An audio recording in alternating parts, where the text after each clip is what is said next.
कि मैं सिलेक्ट होऊंगा या नहीं होऊंगा। मैंने भी क्या किया, स्मार्ट वर्क किया, गधों वाली पढ़ाई नहीं करनी, गरीबों का जितना ज़्यादा मदद हो सकती है आउट ऑफ बॉक्स जाके करनी पड़े करो, क्योंकि उनकी जो दुआ होगी वो तुम्हें बहुत ऊपर ले जाएगी। ये एग्जाम्पल ऐसी मूवीज की एग्जाम्पल ना यूपीएससी टॉपर्स ने अपने क्वेश्चन पेपर में मैंने पढ़ी हुई है, तो उसको एग्जामिनर को रिफ्लेक्ट करना चाहिए कि ये रियल लाइफ एग्जांपल्स के साथ इस चीज को रिलेट कर रहा है, तो उसको तो सीधा लग गया ना कि he is the able person to become an officer. Equality का क्वेश्चन था, आई हैव कोटेड मूवी का dialogue, most important thing keep a backup. 0.3% selection ratio out of 100%, 0.2 या 0.3%। एग्जाम है, एग्जाम की तरह लो, ठीक है, इसको लाइफ वो नहीं बनाना और बैकअप रख लेना।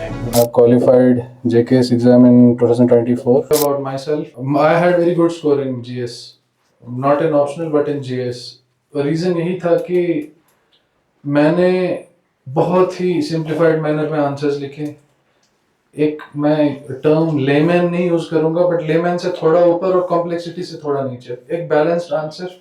और उसको ऐसा लगना चाहिए, अगर उसके पास 100 कॉपीज आ रही हैं आंसर शीट्स की 100 कॉपीज आ रही हैं, तो मैंने क्या एक्स्ट्रा लिखा है। You are also preparing, you are also writing something, she is also writing something, that person is also writing something, content will be same, mostly सब पढ़ रहे हैं, everybody is before it. So difference कहाँ से आएगी?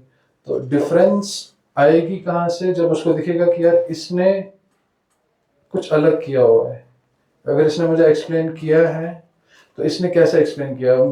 Right to privacy में कोई question आ गया राइट टू प्राइवेसी पे, तो मैं एक बेसिक चीज है, अगर मैं इस क्वेश्चन में ही पुट्टा सॉन्ग जजमेंट से स्टार्ट कर दूं, सबको राइट टू प्राइवेसी पता है, सब उसमें आर्टिकल्स लिख देंगे, ये सब लिख देंगे ना पॉलिटी के, तो अगर मैं उसमें ये जजमेंट डाल दूं तो उसको ये पता चल जाएगा कि he is well versed with the current things also, current topics also, या करंट में जो भी चल, क्योंकि ये रिसेंट जजमेंट है, ज्यादा पुरानी नहीं है। इस तरह से you have to do something extra, put something extra, so that उसको लगे कि हाँ इसको he is not into cramming, इसने खाली रट्टे नहीं मारे हुए हैं, ही नोज।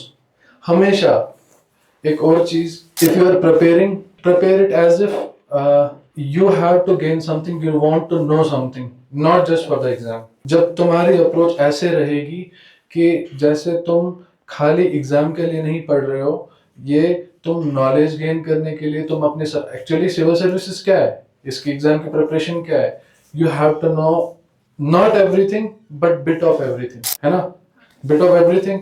तो उस हिसाब से चलना है, अगर उस हिसाब से चलोगे तो वो तुम्हारे आंसर राइटिंग में रिफ्लेक्ट होगा, वो तुम्हारी प्रिपरेशन जो होगी उसमें रिफ्लेक्ट होगा। और जब भी एग्जाम के लिए पढ़ना है तो don't take it much seriously. ये बड़ा ब्लंट सा वो है स्टेटमेंट है, but don't take this exam seriously.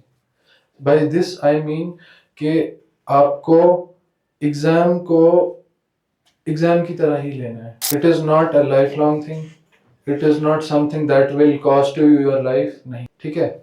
जब तुम इस अप्रोच से चलोगे तो automatically why do we get frustrated, because we keep on expecting. तो एक्सपेक्टेशन नहीं रखनी है। देयर वाज एन ऑफिसर, मैंने खाली एक बंदे से गाइडेंस लिया और वो एक ये स्टैंजा, एक सेंटेंस में आपको बोलने वाला हूं जो उसने मुझे बोला था, जिसने मेरी लाइफ चेंज कर दी थी, जिसने मेरी अप्रोच चेंज कर दी थी with respect to everything. That person said to me कि आपके हाथ में there are two tasks, one is to be done by you, one is to be done by God, है ना। तो आपके हाथ में क्या है? मेहनत करना, you people have to study। और गॉड के हाथ में क्या है? रिजल्ट्स। तो हम क्या करते हैं? रिजल्ट्स का सोचते हैं, उसकी वजह से क्या होता है? मेहनत रह जाती है। तो कीप इट सेपरेट। इस चीज ने मेरे को आज जहां मैं आपके सामने, आई होप कि आप भी कभी ऐसे ही सब लोग किसी को ऐसे ही गाइड करते रहो। तो ये एक मंत्र है मेरी तरफ से, जिसको जो भी मेरे को मिलता है, keep it telling it to everybody. ये एक बड़ी छोटी छोटी टिप्स है और जो आपको एक्स्ट्रा मार्क्स देगी, for sure, that is my guarantee, if you do it, if you inculcate it in your habits. आप जब भी यूपीएससी के टॉपर्स के आंसर शीट पढ़ोगे, हमारे तो निकलते नहीं है, तो यूपीएससी के अवेलेबल होते हैं ना, यूजुअली हमारे भी निकल जाते हैं, कहीं अगर मिले तो देख लेना। तो अगर उस पे क्या होगा कि आपने नोटिस किया होगा, ऐसे साइड में मार्किंग्स होती हैं। यूपीएससी के टॉपर से मैंने एक ऑल इंडिया रैंक 1 से उनकी कॉपी पढ़ी थी, तो मेरे को वहां से पता चली थी ये चीज। वो क्या करते हैं, दे लीव 1 फिंगर गैप, यहां से भी 1 फिंगर गैप, इसके extra. I tell you why they do it. जैसे ये लिखा, डिस्पाइट की यूपीएससी जो भी शीट्स होते हैं उनमें गैप्स दी होती है, मार्किंग्स होती है, इससे क्या होगा, it will save at least half a minute पर क्वेश्चन। हमें लगता है ना कि वो इतना शॉर्ट शॉर्ट लिखते हैं, वो ट्रिकी वे में, वो कभी बताएंगे नहीं कि वो क्यों करते हैं ऐसे। तो हमेशा जब भी आंसर लिखना तो 1 फिंगर, यहाँ पे तो 1 फिंगर ज्यादा हो जाए, कम हो जाएगा, वहां पे जब भी आंसर लिखना है एक एक फिंगर दोनों साइड से छोड़ना, ठीक है, और नीचे से भी 1 फिंगर, इसकी आदत डाल लो, ठीक है। यूज जो पेन है, पेन यूज करना आपने V5 V7 दोनों में से एक, जो आपके सूट करे। V7 थोड़ा ज्यादा मोटा हो जाता है, V5 स्पीड। अल्टीमेटली ये एक आर्ट है, दिस आर्ट, और आपको एग्जामिनर को, एक तो बच्चा है उसको पढ़ाना है, बेवकूफ बना के पढ़ाना है। बहुत ब्लंट स्टेटमेंट है, पर you have to make that, जो एग्जामिनर है ना उसको ऐसे बताना है कि भाई मुझे सब कुछ आता है। वो ये चीजों से होगा, जब तुम ये एक्स्ट्रा चीजें करोगे ना। हाँ ऑब्वियसली मार्किंग के तो ऑलरेडी है ना, तभी मैं बोला इससे एक्स्ट्रा एक एक फिंगर की स्पेस, एक एक फिंगर की। और try to do one thing, थोड़ा सा बड़ा लिखना ना, ज्यादा बड़ा भी नहीं लिखना है। मतलब एक सेंटेंस में you should have 4 to 5 words, बस 4 से 5 वर्ड्स एक सेंटेंस। लेट मी शो, अच्छा you are telling me to write it. जैसे अब पता चल गया ना, मैंने यहाँ से भी थोड़ा छोड़ा है, यहाँ से भी थोड़ा छोड़ा है, तो इससे फॉर श्योर अभी जब भी आप आंसर राइटिंग करोगे, आप लोगों में से कितने आंसर राइटिंग कर रहे हैं अभी? कोई कर रहा है? नहीं, टोटली नेसेंट स्टेज में अभी। हाँ कोई मसला नहीं। तो याद रखना, आपसे जब भी आपको ये लोग भी आंसर शीट्स देंगे तो यहाँ भी ये ट्रिक यूज करनी है, ठीक है। एक एक पॉइंट, एक एक फिंगर का डिस्टेंस, और यहाँ से भी क्या होता है कि 2 तरह के क्वेश्चंस होते हैं, 10 मार्क्स एंड 15 मार्क्स, है ना, ये तो पता होगा। तो 10 मार्क्स में 2 पेज मिलते हैं, 2 साइड, तो दूसरा 15 मार्क्स में क्या मिलता है, 3 पेज। तो ऐसा जरूरी नहीं है, ये भी कभी नहीं सोचना कि आपको फुल दोनों पेज भरने, नहीं। हमेशा क्वेश्चन की डिमांड को, what the examiner is seeking from you. अब एक और चीज बताता हूँ, हम क्वेश्चन को ना हमें ना मेंस के जो क्वेश्चंस आते हैं, जब आप देखोगे उसी में क्या होता है कि उन्होंने हिंट भी दिया होता है, हम देख नहीं पाते। कीवर्ड्स बताता हूँ इनके लिए, जब भी आंसर राइटिंग स्टार्ट करें तो ये जो कीवर्ड्स है ना, डिस्कस, एनालाइज, इलुसिडेट, या जो भी, इनकी डेफिनेशंस उनको दे देना विद एग्जांपल, ठीक है।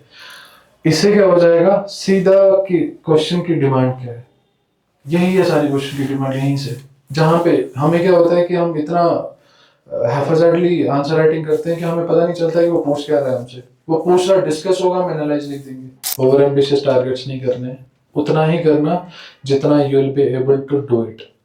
मैं क्या करता था, मैं हमेशा 2 चीजें मेरी रही है हमेशा ना प्रिपरेशन में, टाइम टेबल